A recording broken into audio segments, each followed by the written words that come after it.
మహాలయ పక్షాలు ఎందుకు వచ్చాయో చెప్తారు ఈ పితృతిథులు. పితృతిథులు రావడానికి కారణంగా ఏమంటారంటే కర్ణుడు శరీరం విడిచిపెట్టిన తరువాత స్వర్గలోకానికి వెళ్ళాడు. మరి యుద్ధంలో కదా మరణించాడు, వీరస్వర్గం, స్వర్గానికి వెళ్ళాడు. తీరా స్వర్గానికి వెళ్ళిన తర్వాత ఆయన బంగారం ఉంది, వెండి ఉంది, కిరీటాలు ఉన్నాయి, ముత్యాలు ఉన్నాయి, పగడాలు ఉన్నాయి, వజ్రాలు ఉన్నాయి, అన్నీ ఉన్నాయి, అన్న నీళ్లు లేవు.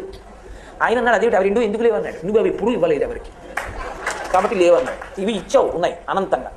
ఆయన అన్నాడు నాకు చెయ్యడానికి ఎవడు లేడు. ఎందుకనంటే మహాభారత సంగ్రామంలో అందరూ చచ్చిపోయిన తర్వాత బ్రాహ్మణులు నిల్చోబెట్టి కృష్ణ భగవానుడు పేర్లు చదివించాడు, ఒక్కొక్కరి పేరు చదివిస్తే నువ్వులు నీళ్లు విడిచిపెట్టారు. వాళ్ళు ఉత్తమ లోకములను పొందుగాక అని ధర్మోదకం, ఆ దాహం తీరడానికి నీళ్లు వదిలేరు. వదిలితే అందరి పేర్లు చదివితే ఒక్కొక్క పేరు చదివితే మావాడే అని ధృతరాష్ట్రుడు తెలివాడు, మావాడే అని ధర్మరాజు తెలివాడు. కర్ణుడు అన్నారు మావాడు కాడన్నాడు ధృతరాష్ట్రుడు, మావాడు కాడన్నాడు ధర్మరాజు. నువ్వులు నీళ్ళకి నోచుకోని వాడు కర్ణుడు. అప్పుడు ఉండలేకపోయింది ఇంకా కుంతీదేవి, ఏడుస్తూ వచ్చి నిజం చెప్పింది.